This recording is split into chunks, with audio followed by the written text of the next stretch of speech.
Excellent. So let me introduce our speaker. Tonight we have Sarah Child, who studies glacier dynamics in fascinating places like Antarctica and Greenland.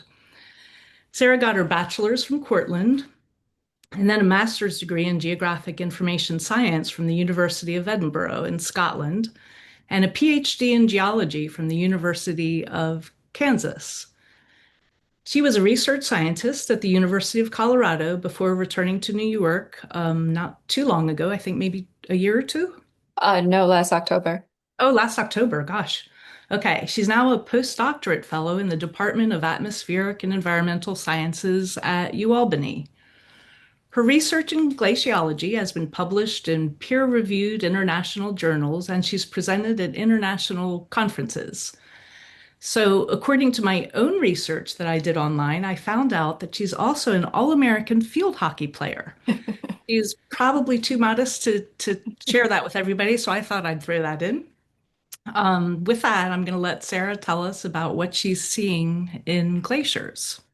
And I can keep admitting people. So thank you so much for being here, Sarah, and I'll let you take it from there. Oh, thank you for having me. I'm happy to be here. Yeah, so yes, I study glaciers. I really got into this starting in my master's. And most of my research initially began with Antarctica, which is what this photo on the right here is showing. This is David Glacier in Antarctica looking eastward. And so it's looking into the interior of the ice sheet. Behind it is the Ross Sea. Um, this photograph, I think this one's from 1956 or it's 1975. Can't quite remember it's one of those 2 years. But that's what I'm going to be primarily showing tonight is using originally analog records to in a digital fashion to better understand what's going on with the dynamics of glaciers, both in Antarctica and in Greenland. And so with that, I'm going to get started. Oops. There we go. Is this bar in people's way? Sorry, which bar is that? It's the Zoom bar. And so if you can't see it, then it's not. So then good. I just want to make sure that's not in. I see the introduction in the page just fine. Okay, great. Um, Okay, so yeah, to start off with, currently researchers have a good understanding of polar mass trends that have taken place over the 21st century. From 2002 to 2022, the Greenland and Antarctic ice sheets have contributed an equivalent of 20.2 millimeters of sea level rise. While for both ice sheets, there are regions of very slight gain, the overall trend up until this past year on an annual basis has been that of ice loss. In glaciology, some of the big picture in glaciology research, sorry, some of the big picture questions scientists are attempting to tackle are what are the future contributions of these glaciers and ice sheets to sea level rise? Are the current, and by current, I mean the 21st century trends of decreasing mass loss irreversible? And how will evolving atmospheric circulation patterns globally affect glaciers in the future? Won't you do that? Okay. A few of the reasons why those big picture questions are unanswered are due to the challenges that exist within glaciological research. Those primary challenges are the temporal and spatial restrictions on data, and this includes both in situ and remotely sensed data. The fact that the subsurface of, for instance, in Antarctica is covered by as much as 4.5 kilometers in places in the eastern part of the ice sheet means that we only know a fraction of the bed topography's configuration and therefore only have a rudimentary understanding of things like basal sliding and the hydrology that takes place under the ice sheet.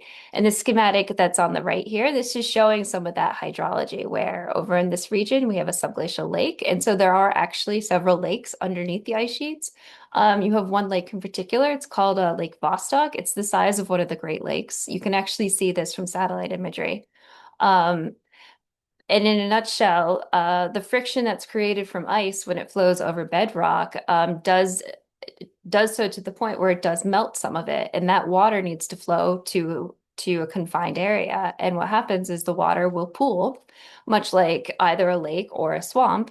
And up until the point where there's too much water, and we have what are, what we would call a flooding event, or a little bit different when they're under an ice sheet.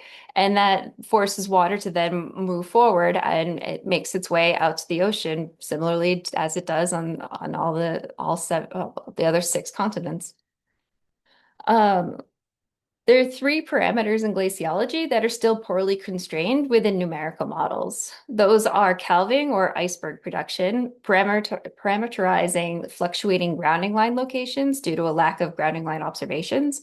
And now a grounding line within glaciology, that is the region where ice is no longer flowing over land. It is now flowing over the ocean, and it's not really flowing, it's floating at that point. And that grounding line is a very strong indicator of the reaction that a glacier is having to the climate, its surrounding climate. And so in that grounding line, which is this region right here, so you can see this is the ocean water. This is representing the ocean water on this side. This is bedrock. So the ice is flowing in this direction over the bedrock. And as it makes its way to the ocean, this boundary right here is what is called the grounding line. And if that grounding line migrates either upflow or downflow, that tells you the state of the glacier. And so if it's migrating downflow, it means that the glacier is it's in excess of ice. It's been gaining in ice. And that gain, which thickens the ice, that causes the grounding line to move forward. But if you take away ice, that causes the grounding line to move backwards. And so by monitoring where the grounding line location is, we can better understand how, like I said, how the glacier is responding to the climate in general. Let's see. And then that third parameter is the interaction between marine terminating and outlet glaciers with the ocean. And so an outlet glacier is like a marine terminating glacier, the difference being that an outlet glacier is this particular schematic right here. It is floating. If it's floating, it means that it's an outlet glacier. And the term outlet just refers to the fact that ice is being moved from the interior of an ice sheet to the coastlines. The difference with that in a marine terminating glacier is that a marine terminating glacier, it will end at the ocean, but it's not floating. It's completely grounded.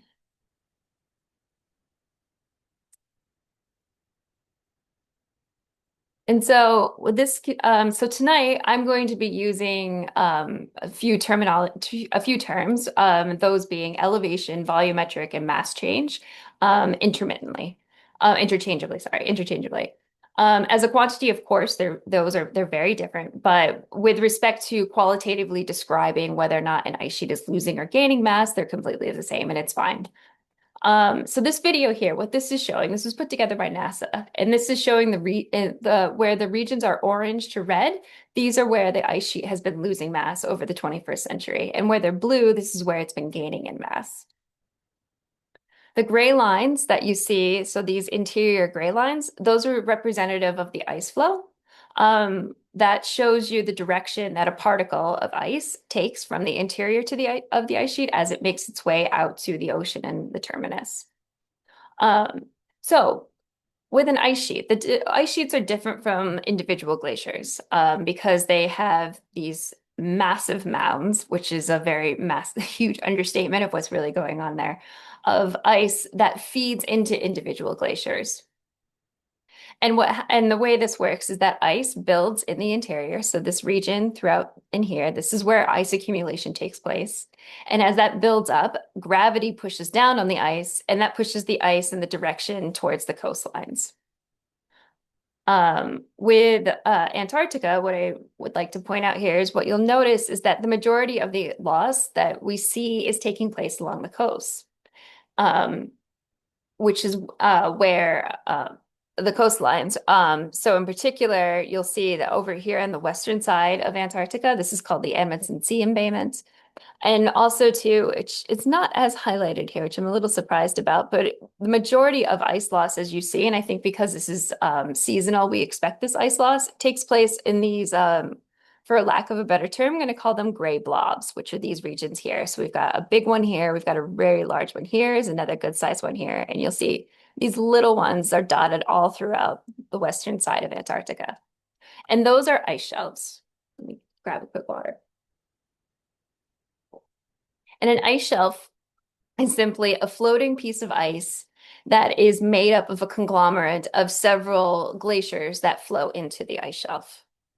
And so ice shelves themselves, they're relatively flat, they're completely floating, and they are the primary reason, the primary transport of where mass loss takes place in Antarctica. So if we look at this one right here, this is called Ross Ice Shelf. And to give you a sense of scale, that's the size of the state of Texas. The Ross Ice Shelf itself, if we follow one of these flow paths here, so anywhere from starting on, the edge of this region here, all along this portion here, all of this region is interior ice that is feeding this ice shelf. And it takes about, if you were to follow a single particle of ice, it takes anywhere from 500 to 1200 years for that particle, as it leaves the interior of the ice shelf, crosses over the grounding line and makes its way to the terminus. And everything in black is the Southern Ocean.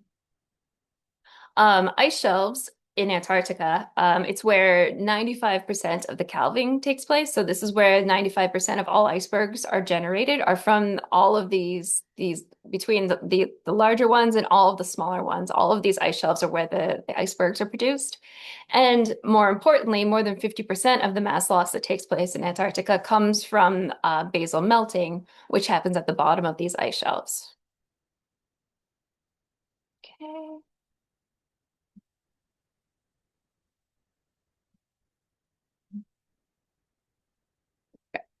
Greenland, on the other hand, is a different beast altogether.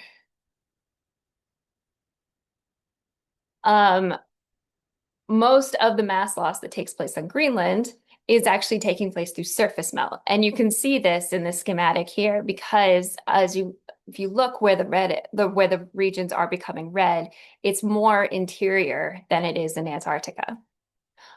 Greenland did have ice shelves at one time, but over the past about century or so, most of them have begun to disintegrate. Let's see.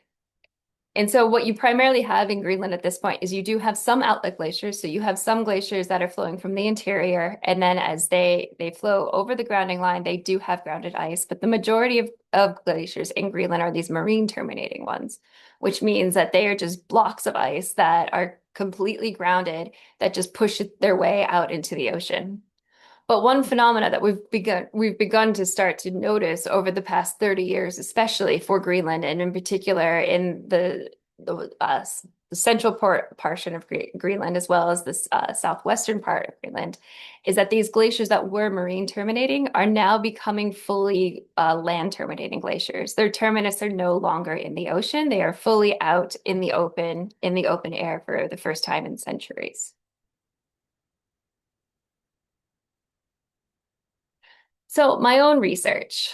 Um, let's see.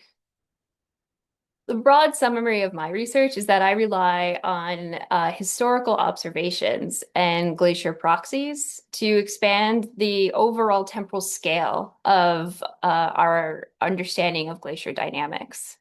The two topics of my focus in my research are changes in glacier ice flow and changes in glacier elevation. Fluctuations in ice flow can stem from factors like glacier mass loss. So if once the glaciers begin to lose mass, they typically begin to speed up. Um, let's see, ice flow can also change from other factors like hydrology at the base of the glacier. So water will lubricate the bed, which reduces friction, which then also causes a glacier to increase in speed. And ice shelf loss. So when an ice shelf disintegrates, that force that was buttressing those glaciers is no longer there, and it becomes a free-for-all, and again, glacier speeds increase again. Um, let's see. With the other component of what I study, which is glacier elevation change, this is the result typically of melting taking place either at the surface or at the bed of a glacier. Um, this can also be from something like extended velocity increases. So as glacier speed increases, remember ice, it is a solid, but it's more like a fluid plastic than it is exactly a solid. And so if you have a velocity increase, you will start to cause your glacier to stretch. And that stretching is another form of where elevation changes can occur. Um, And so with both of these topics, the ultimate goal is to assign the primary driver behind these changes and to determine whether those drivers are climatic or they're dynamic in nature. And so there's still a lot within glaciology that we don't fully understand that well. And so we're still having trouble with with both our the theoretical understanding of glacier physics and trying to parse out what is from dynamics versus what is because of the current climate that we see in front of us.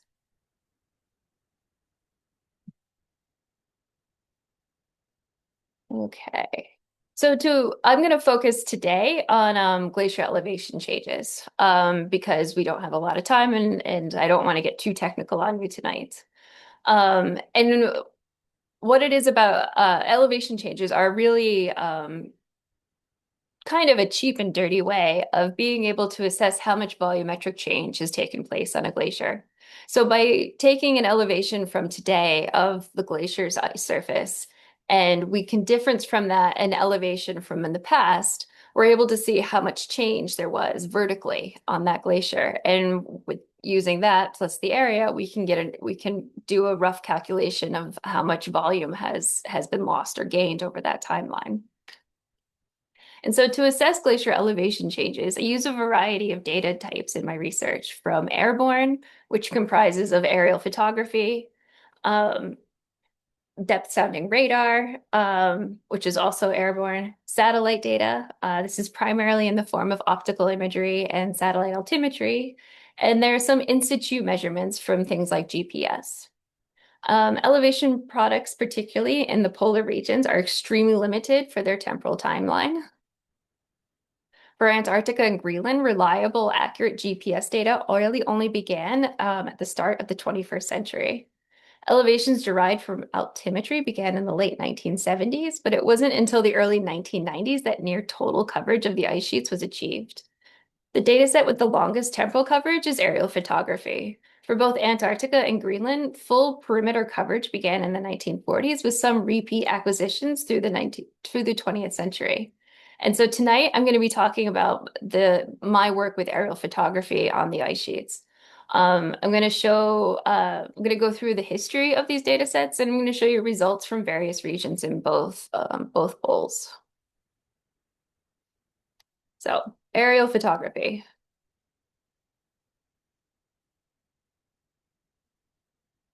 So, for those of you who remember taking pictures with a 35 millimeter camera with actual film, and have a memory of that, that film is very different to aerial photography. The film that's used within aerial photography. Aerial film is actually 9 by 9 inches in diameter per image. A single spool of aerial film can hold approximately 200 to 400 photos, which actually equates to about 150 to 300 feet if it was completely undone.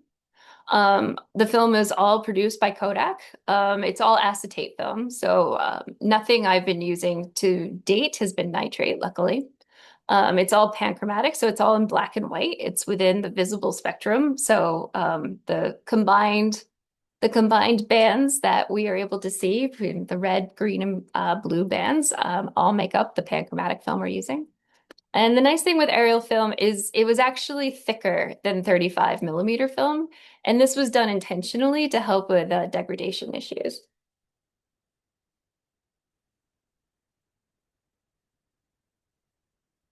Let's see. However, even though it is thicker, there is still an epidemic that is taking place with the acetate safety film, and it's primarily because it's acetate. When acetate film is exposed to high temperatures and/or humidity, de-esterification of the cellulose molecule begins to happen within a couple of decades of the film being developed. And this process colloquially is called vinegar syndrome. And this is entirely because the degradation releases an odor that smells exactly like vinegar. And what happens here is that as the acetate bonds are beginning to break down, the film begins to physically shrink. And this makes it impossible to use this film in a manner that was useful in science, unfortunately. Um, I can also tell you too that with my work, the work I've done with this imagery, you would opening a can, such as this one that's on the right of a film. It feels like you've been slapped in the face sometimes because the smell of vinegar is so strong. Um, and to date, I can say that every piece of film I've ever touched, and I say very likely this extends to any of the imagery that I've used that's been digitized for me, has probably all undergone vinegar syndrome. Um, the really bad examples are going to be like what you see on the left here, where the film will actually start to wrinkle and blister as such. Fortunately, I haven't come across anything like that. I have seen some film that is beginning to have waves within it. Luckily, it's nothing that I'm able to use for my own work. Um, I'm sure at some point I'm going to co come across something that it'll be heartbreaking and I won't be able to use it. But to date, so far, the degradation that seems to be in place doesn't seem to be enough to actually affecting the results that I'm working for my research. And so with the aerial photography, there are different types of aerial photography, and what I've been using is called trimetric aerial photography. And what this means is that there are three cameras. There is a vertical, a left oblique, and a right oblique. And there are three camera configurations, and they all simultaneously take a photograph, three different photographs, but all simultaneously as the plane is passing over a region, I guess. And what this looks like are, as you can see here, let's get the cursor. So each of these boxes are a camera from back in the day. Um, you would have an operator sitting like this man is here. He literally has to have an oxygen mask on because he's in the back of a military plane. They weren't provided luxuries. Um, there's also no heat back there too. So in the polar regions, it was an arduous task to say the least. Let's see. Um Yep, there was no heat. I mean, I did read an article written by the Navy in one of their publications that claims that a man was so cold after 4 hours of collecting imagery like this that he was literally unable to move. It was like a cartoon where they picked up a very frozen body, took him out, and they claim they then force fed him brandy to get him to be able to move his limbs again.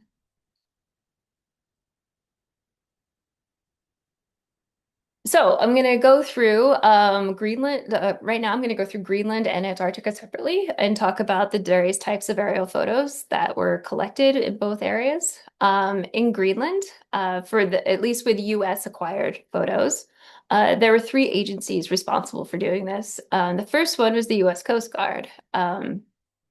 They properly began their collection taking place from 1948 to 1949, and then picked it up again in 1968 to 1970. Data took place only in Western Greenland from Jakobshavn, which, let's see, it's down there, and up to Petermann Glacier. And I apologize, this map didn't quite extend all the way up to Petermann Glacier. To date, there have been about 3,000 of these photos that have been digitized. As for in terms of the actual collection, it's hard to say because it's been a very difficult pinning down all of the images that were ever collected for any of these locations. The majority of it's still missing, and none of it's been film. It's all been photo prints, which are not the ideal data source to be using, but it is what it is. And so what the reason why the Coast Guard was in Greenland, they most of their data collection was for the purpose of counting icebergs. They had a go at this in 1940. They were not successful at it. They picked it up again after World War II, beginning in 1948. They collected oblique photographs to do this. Let's see. I mean, and despite, the efforts beginning in 1948, they were still obviously monitoring Greenland throughout this timeline. And so, I mean, this is an example where in 1945, they felt that this iceberg was in their way, and so their solution was to just simply blow it up. Um, it's highly unlikely that there was no way around the iceberg to get to the coastline as they claim, but they were boys and it made a cool photograph. Let's see. And so in 1948, when they first began their iceberg count, what they simply attempted was to look out the window of an airplane and to manually go 1, 2, 3, 4, which turned out to be very difficult. And they soon found out that they kept losing their place of what they had and hadn't counted to that point. However, they did have one camera, aerial camera, which, as you can see, the example on the right there. And that was simply just for the purpose of seeing what they could collect at the time. But they soon found out that that was a much easier and much more accurate means of actually counting their icebergs. Um, and so then in 1948, 49, they had another go at it. Um, and with the use of radar and the same aerial camera that was literally just a hand-me-down that the Navy gave them, they managed to collect somewhere 1,800 photographs, which meant that they were increasing their total iceberg count from 1948, which was 12,000, to 40,000, which is what they found in 1949. Um, the photography that they collected, some of it is absolutely beautiful. Unfortunately, and I'll talk about this a bit more in a bit, it's not great for scientific purposes because there's not enough overlap from one image to the next. And so I'm not able to render the surface elevations from these images like I need to be able to do. And this is a map of their efforts. This is the final count that they found in the Baffin Bay area. So yeah, in 1968 to 1970, the West Greenland Glacier Survey took place. This was conducted by a faction of the Coast Guard called the International Ice Patrol. Same region from Jakobshavn up to Petermann Glacier. They were much more strategic. They collected aerial photographs with proper overlap from one to the next. They also did a lot of field site visits where they were drawing edges, they were surveying the actual elevations of the edges of these glaciers to get a sense of how much change had taken place from the 1940s to the 1970s. So the bigger collection of air photos that were collected from Greenland is from the U.S. Air Force and from the U.S. Navy. These were collected from 1940 to 1960, and they collected anywhere between 120 to 200,000 images. These photographs were all recorded on the same Kodak safety film. For those images that were collected between 1940 and 1944, the purpose of the photographs was primarily for military, both planning and monitoring for German submarines that were attempting to hide within the fjords of Greenland. From 1946 to 1960, the primary purpose of the photographs was for Cold War strategic agendas and aiding in the development of the world's first geodetic system, which is what the bottom photograph is showing, their assembly of such. There are approximately 750 flight paths with known locations, and a possible 100 to 300 of these flight paths with locations that are missing. This is a map that was compiled by the U.S. Air Force. It is showing all images, all of the flight paths that were flown pre-1950, and with some of the examples of photographs surrounding it. Now, I want you to keep in mind, too, this is Greenland. It is a territory of Denmark. And so the United States, by no means, are the only nation to have been collecting data there. Denmark also has hundreds of thousands of photographs, but obviously due to things like German occupation, they don't have the same time periods of data collection that the United States does. So now we're going to take a look at Antarctica. So beginning in 1940, the U.S. Navy began acquiring aerial photography around the perimeter. The main purpose of these photographs was primarily for reconnaissance topographic mapping. There were much fewer political motivations for the collection of air photos in Antarctica. The image on the right is the very first aerial photograph that was ever collected, acquired by Shackleton as he was up in a hot air balloon, which is in the photograph on the left, while he was on one of Captain Scott's expedition. This was the 1902 expedition. Following that, the first real campaign for collecting aerial photographs took place in 1940, and it was during Admiral Byrd's third expedition, which was from 1939 to 1940, and they took about 1,000 photographs during that timeline. The video on the right is a series of one of those flights, all of which took place over the Antarctic Peninsula. And I want to take a second here to point out some glacial dynamics for you. So what we're looking at in this photograph here, this is the edge of the Ross Ice Shelf. And this is debris that is found in the edge of the Ross Ice Shelf. And so this photograph was taken in 1963. And what they determined is that all of this stuff that you see here on the edge is all debris that was left over. And so by debris, it's tents, there are wooden crates, there are cooking pots, there will probably be clothing in there. All of this is what was left over from Byrd's camp when they left in 1941. They didn't pick up anything. They simply just kept the tents there because, and also too, at the time, World War II, it just was starting to break out, and so they didn't know when or if they would be back again. And clearly, they never did come back for any of it. And so you can see very nicely here that after, let's see, what would that be? 23 years. Eventually, the all of their equipment has finally made it to the terminus of the ice shelf. Following the 1940 expedition, the next big one was called Operation High Jump. And this is where the United States gave a proper budget and with Byrd in charge again. And the attempt was to collect imagery for the entire perimeter of Antarctica. And they covered just about nearly all of it. They collected about 70,000 images in total. Let's see, all again trimetric on, so all three cameras were in use. And it was the first time that they were able to map several portions of the Antarctic ice sheet, as for especially over in this region here, really no explorers had been able to visit yet. Digitizing aerial film negatives. So anything from Antarctica has been digitized by the USGS. The USGS views Antarctica in a similar light as the continental United States, and therefore they have included it in the digitizing of all continental US air photos. Let's see, to date, the USGS has digitized anywhere from 280 to 300,000 of these images.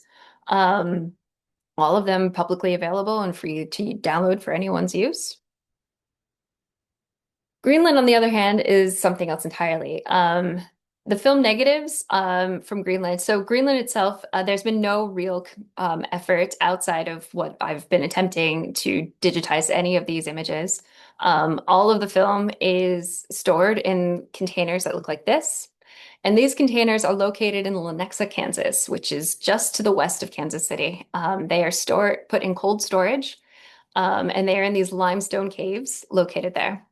The reason for the limestone caves and the cold storage is because this stops the vinegar syndrome. It doesn't eliminate it entirely, but it slows it down significantly. I believe the temperatures are anywhere from 35 to 38 degrees or something, Fahrenheit, something like that. And so when you want access to these images, you can do so from, I believe that's the next slide. You do so from the National Archives second annex building. So it's not the pretty building located on the National Mall. This is the building that it's over in College Park, Maryland. You go to this building, you log in all of your equipment daily, you set up all of your equipment, and you order the imagery, which it has to be done a week prior to when you show up because they treat it a little bit like thawing chicken. It can't happen immediately. It has to take its time in order for it to be safe and we don't break the film. Yes, and so this is part of the equipment that's necessary. If you want to digitize your own film, what's been circled there, those are film reel winders. Those are probably the most difficult component of this whole piece to find because they are not manufactured anymore. And so it was a lot of phone tag of trying to find someone who had a spare set and a set that was still working that they didn't mind giving up to me.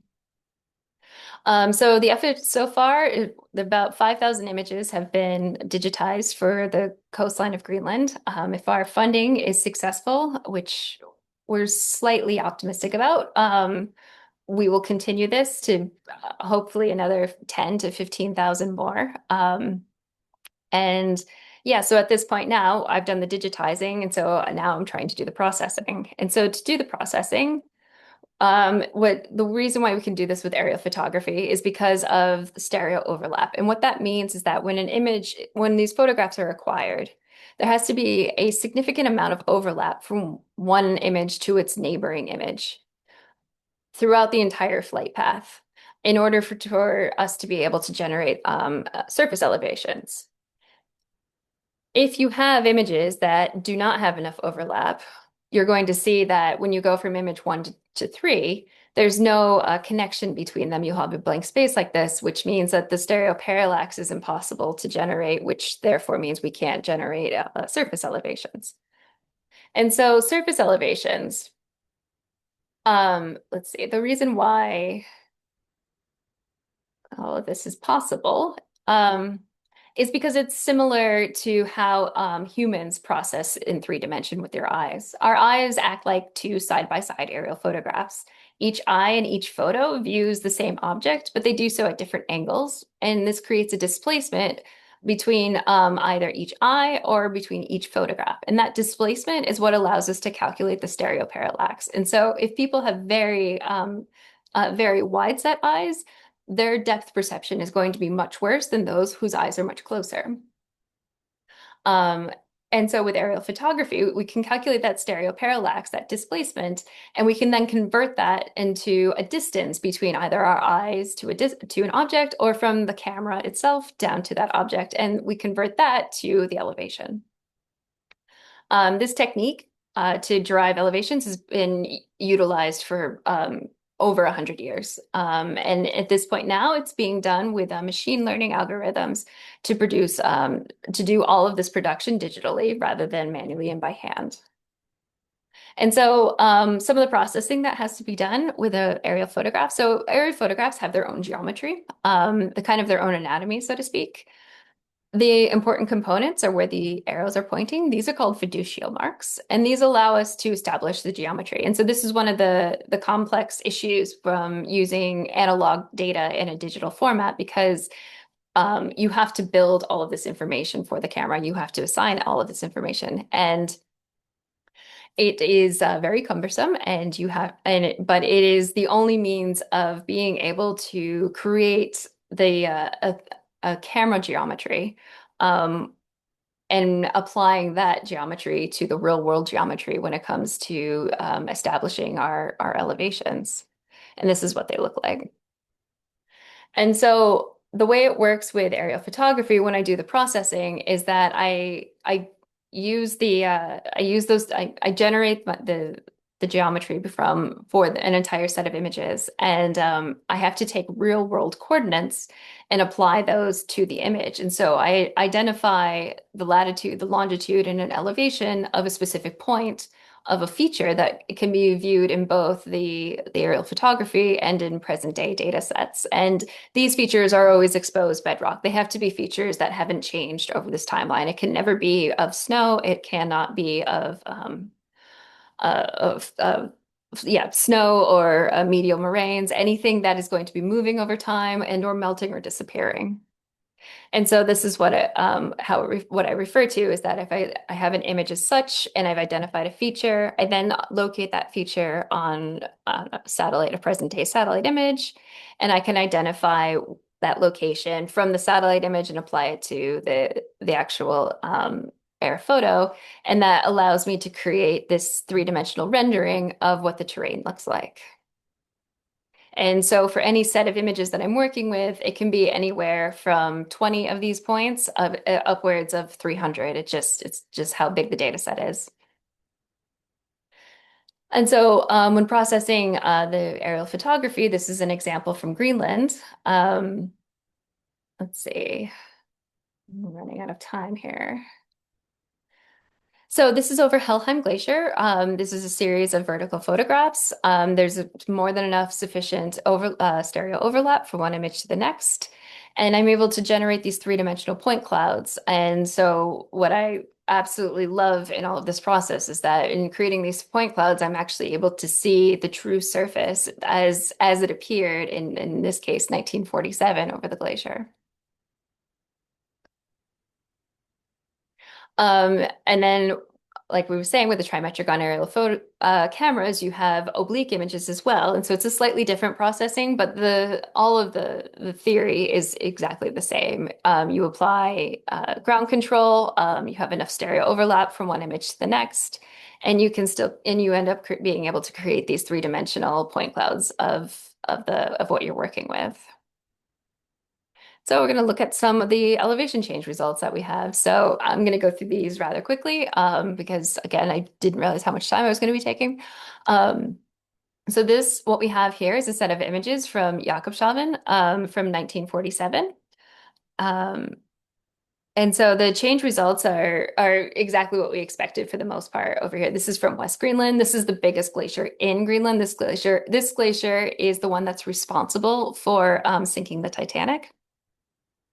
Um, Let's see. And we can see, yeah, from 1947 to 1985, there's been approximately 16 meters of elevation loss over the glacier. And this is important, and primarily, particularly for Greenland, because our elevation records for Greenland pre-19 1980 are virtually non-existent. And so this is actually, for the first time, we're getting a glimpse of what sort of losses were also taking place before 1980, when we know that there was a massive warming, the globe just warmed significantly over that period that lasted for about 30 years. And so this is the part where I was referring to earlier of being able to parse out what we're seeing. Is that due to ice dynamics or is that due to climate change? And this is a really nice way of being able to see what's going on there. Also in Jakobshavn, this is another set of data. This is from 1985. They show very high change results that took place from 1985 to the present day. Going up Greenland now, we're moving north. This is Kangerlussuaq. This one also had a small elevation loss over that timeline, but certainly a much bigger one from 1985 to yeah, the 21st century. This one is different. You'll find too with Greenland that they like to name most of their glaciers the same. So this is another Kangerlussuaq. I think there's an additional S in this one. This one differs because it actually gained by 2 meters over that timeline and then it lost very, very slightly up until the 21st century. And going north from that glacier, now we have Upernavik, which actually gained, this one lost some of the most of any of the glaciers and then had a very similar trend that took place then up into the 21st century. And so this is just, and like I said, these are all from West Greenland, and we can see that we've got some varying results that are taking place. Another example of this is Helheim Glacier. That's the images that I was showing earlier. Helheim Glacier from 1947 to 1981 actually gained by 40 meters, and it had a mean gain of 40 meters over that timeline. Its surrounding two glaciers had a mean loss of 55 meters. And I can tell you that one of the other bigger glaciers that's just north of this also had a mean loss from 1947 to the 1980s of 35 meters. And this is what I'm primarily working on right now is Helheim Glacier and trying to understand why this one was able to gain by so much and the rest of them were losing over this timeline. And I unfortunately, if anyone has suggestions, I'm happy to hear them because yeah, at this point I'm still uncertain. Oh yeah, this is the one that was 35 meters of loss. Antarctica, very quickly. So we're looking at first at the Transantarctic Mountains, which are located in that red polygon. This is another view of them. There are 7 glaciers that I did elevation changes for. It's a very different story here. You can see that the pattern of elevation change is very splotchy. It's all over the place. But the mean change overall is minimal, not enough to actually say that these glaciers are losing or gaining. And the reason for this we think is because all of the elevation change that's taking place here is what I was alluding to earlier, in that the way that the glacier is flowing over the bedrock, it is both expanding and it is contracting like an accordion. And you can see that in these patterns where it's expanding and contracting as it goes up and down valleys within while it's flowing through its fjord. And this is causing it so that spatially the pattern is all over the place, but in reality, the mean is zero ultimately at the end of the day. And so what we can conclude for these East Antarctic glaciers is that they actually are not experiencing any real change due to climate. The difference being over here in the Larsen B ice shelf is that it's night and day, partly because Larsen B back in 2002 actually disintegrated. It completely broke up and it's gone. And so the glaciers that had been held back by this plug, this ice plug, were now free to just flow at will. And the ice velocity for particular Crane Glacier, which is what I'm going to show here, increased, I think, tenfold was the value for it. And so what we're most interested then in is what the elevation changes were before the ice breakup. And what we can see from the results, this is one area where it's actually the present day data that is the fickle part and has to be redone, unfortunately, for the 2002 era. But you can see overall that the total change is actually very minimal, especially if you look at the total over on this side, the 1968 to the 2021 change. I mean, it's only a mean change of 11.5 meters, which is nothing. And what that shows is that there's so little change in elevation leading up to the ice shelf breakup that even though, as you can see from the 2002 to 2017, it's a huge amount of ice that was lost, there was so little change prior to that that it wasn't enough to actually register within the results. So which also goes to show that it's very important to have multiple data sets throughout the timeline. Having single timestamps like this can be misleading. And the importance of all of this ultimately at the end of the day. So very quickly, this is just a study that I did with a couple of students. I initially gave them a project to do at a summer glacier camp that was taking place in McCarthy, Alaska. They took a series of air photos from 1938, 1957, 1962, 1978, and estimated what the mass change was over those timelines. And the results were exactly what we were expecting them to be. But then what that student did is he implemented those specific elevations into a predictive model that he was using and found that there was a 40% improvement in the model's results from the 1940s to the 2020s overall. And so what this shows us is that by including these historical results in our models, that we're going to have better predictions of what our ice sheets are going to look like decades and centuries from now. And I'm very out of time for any discussion, so I'm just going to skip ahead to this one bit because I think this is quite interesting. There's a hole in the data set here. That's not because it was bad data. It's because there were fingerprints on the images themselves. And so when you generate your elevations, the computer can't tell the difference between a real Earth surface and a fingerprint on it and tries to calculate an elevation for it. So that's what took place. And I'm just going to leave you now with a video of Jakobshavn collected in 1976 by the Coast Guard as an iceberg is beginning to break away. And with that, if there are any questions, please, I'm happy to take them. Oh, that was fascinating, Sarah. Thank you. Um, Maybe when you're ready to stop sharing screen, we could all see each other Yeah. and people can unmute themselves and either speak up or raise your hand and have some good questions.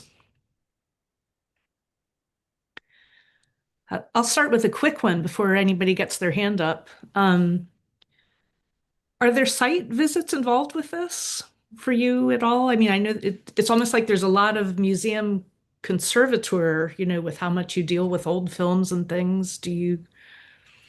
Yes. So I've kind of backed myself into a corner where I don't really need to do field work any longer, which is kind of unfortunate. But there's still some we still do need we still do need to do field work. I mean, one of the big uncertainties in the data sets that we have, as ice recedes, bedrock becomes exposed, and as bedrock becomes exposed, there's no longer that weight of the ice sitting on it, and so that actually changes the elevation of your bedrock over decades, and we have no idea how much how much change there actually is with that, and so we need more and more precise elevation measurements to be able to do that. And to do that, you need GPS. Ultimately, it's the best that we have to be able to sort that out. So I see that Jason Dickey has a question for you. Yeah, just wondering in what ways is AI, artificial intelligence, being used in your field, or what promise does it show? So we, I hate the term, but our trendy term is called Geo AI. And that there are a couple of components with it.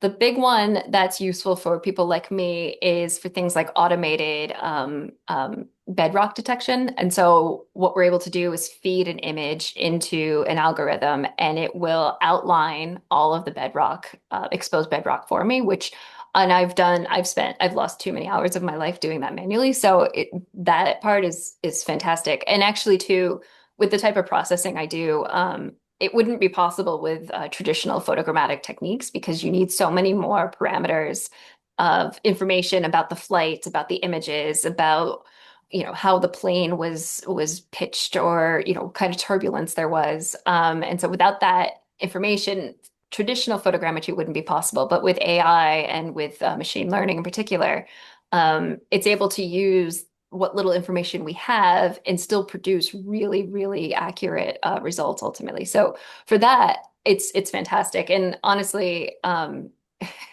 I think I'm one of the few people with some job security, even with AI, because of using these historical data sets. Like it's still, we still have to teach AI how to handle them, how to deal with them, and so forth. And ultimately, what I'm hoping is that AI will be able at some point to be able to tell me how much degradation has taken place with the film over centuries.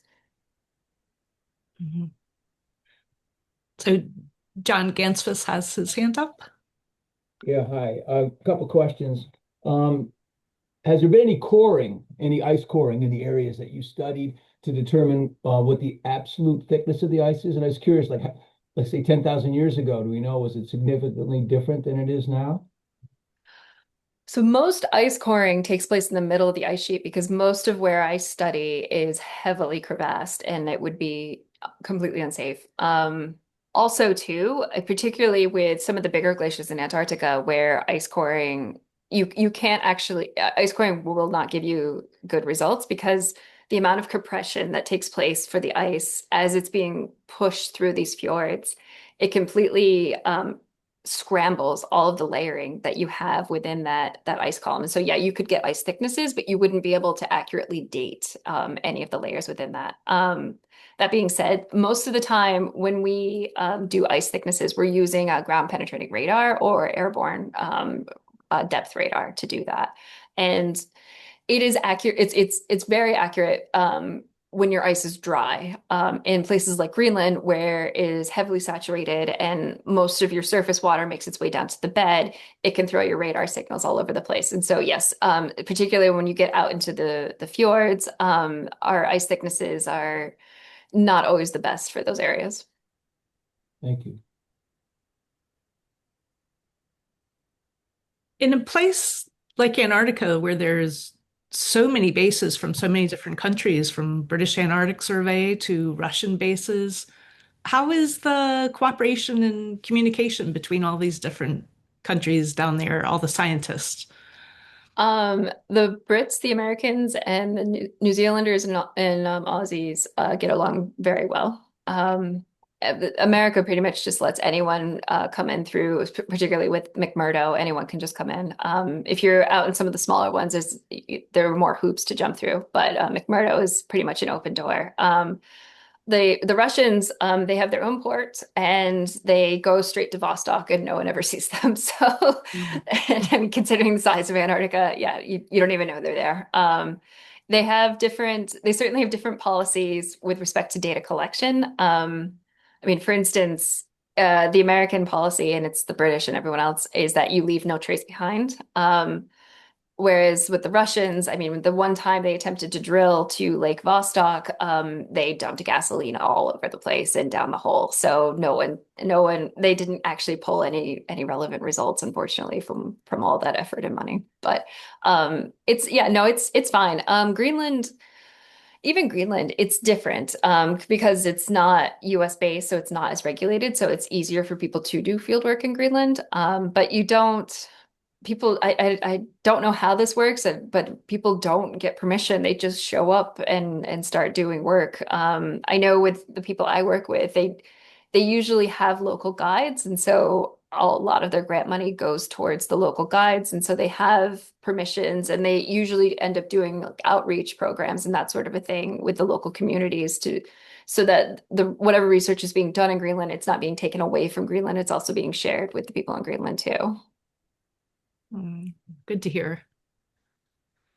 Do you have any other questions? This is sort of a vague thing, but when you talked about, your goal is to determine what's climatic or what's ice dynamics. I know you don't have these black and white answers, but what kind of, I don't know, which way are you leaning on a lot of your research? Um, oh gosh, I mean, and so particularly with with Helheim Glacier, where that had been gaining for from the 40s to the 80s, and everyone else was losing mass. I think it's a combination of both of what's taking place there. I think the geometry is such that whatever climatic conditions were thrown at the glacier at the time, its geometry lends itself well to allowing it to be able to gain ice while others are undergoing, I think mostly surface melt. But it's a big question, and but it's complete, and that's the other thing too. It's very, very different in Antarctica, especially East Antarctica, because there is some surface melt, but it's not remotely enough to affect the actual mass loss that's taking place there. And so like I was saying, like where we see the elevation changes in East Antarctica, that's going to be due to ice dynamics. And so it's a huge mystery, and it's solving a puzzle, which is one of the things I love most about the work that I do is the puzzle solving, and using various other types of proxies and so forth to be able to say this is probably likely due to A, B, and C. But yeah, because when your ice is over a mile thick, it is very difficult to say definitively what, this is due to this versus something else. But with you bring in all of the parameters and using a geo AI and some stats, you try to come up with the best guess ultimately. So John, before we get to you, let me just read Taylor Leduc's question. It said, do you have any concerns with potential major ice melt glacier loss within the next few decades? Probably. I and it again, it's due, based on geography, but like I said, we're seeing these glaciers in Greenland that are now completely land terminating that had been fully engulfed in the ocean like as of 30 years ago. And unfortunately, I think we're going to see more of that. But that being said, we had a huge anomaly in Antarctica this past year of actually very little ice loss for the first time in decades. Scientists are going back and rechecking all their math at the moment, but it looks like it's quite accurate. So I mean, who's to say, is this a fluke right now, or is this going to continue too? So I don't know. I mean, my gut feeling is, we're definitely going to see more loss. I mean, and that's just the poles. I mean, if you want the alpine glaciers between the continental US, Alaska, the Alps, I mean, those are very depressing, unfortunately. And I think especially with those, we're losing those at a rate. I know coming from Colorado, I mean, every single glacier that still exists in Colorado is technically a dead glacier. It's no longer producing any additional ice on it. It's just hanging out, being insulated by all the debris that's fallen on top of it right now. Oh. Hmm. John? Yeah, this is probably a dumb question, but I know about, isostatic rebound here in New York, glacial rebound. Is there any in Antarctica or in Greenland that we're Yeah, aware they're of? huge Really? amounts. Really? Yeah, and that's one of it's two components with that. It's both, sorting out, is it isostatic rebound that we're seeing, or is it crustal deformation that we're seeing due to the ice loss? And so these historical records are helping those studies as well to give them an additional, elevation differencing source between the two data sets. I I question a little bit their math because I'm using present day elevations and interjecting them into the past elevations, and then they're taking differences. But regardless, yeah, it's an issue, and that's one of the things I'm hoping AI will help us to better sort out in the future. Good. Thank you. Well, this was really fascinating, Sarah. Thank you. Yeah, thank you for having Um, me. People like me that study trees are just amazed at geologists and others that can make ice and rocks come to life and over massive periods of time. It's fascinating. So Um, thank you. yeah, no, you're welcome. And honestly, I've had seventh graders tell me more or less the exact same thing of that. So I fully understand. Aw. Well, let me tell everybody real quick. For April, we won't have our regular third Thursday speaker because we have our dinner on April 23rd. Everybody should be getting their newsletter and have a chance to buy your tickets. And we have a wonderful speaker at that dinner who's talking about the sturgeon, this dinosaur in the Hudson of fish, which should be fascinating. And stay tuned for May. That'll be our last one for the Zoom speaker before we break for the summer. So, all right. Well, I really enjoyed this, and I really think I have to go back and rewatch a lot of it again. So, thank you for the recording too. Absolutely. Let me know if it doesn't work because Okay. I So I hopefully think it'll. I think it also saves to my computer as well if it didn't for whatever reason go to the Okay. cloud. So Typically, this is actually Josh Bennett's account, so it typically goes to that. And if I okay, don't, I know where you live around the corner, yes. and I'll I'll find you. Perfect. Thank you. All right. Thank you so much. It was really enjoyable. Yes, thank you. Bye. Have a good day. Bye bye.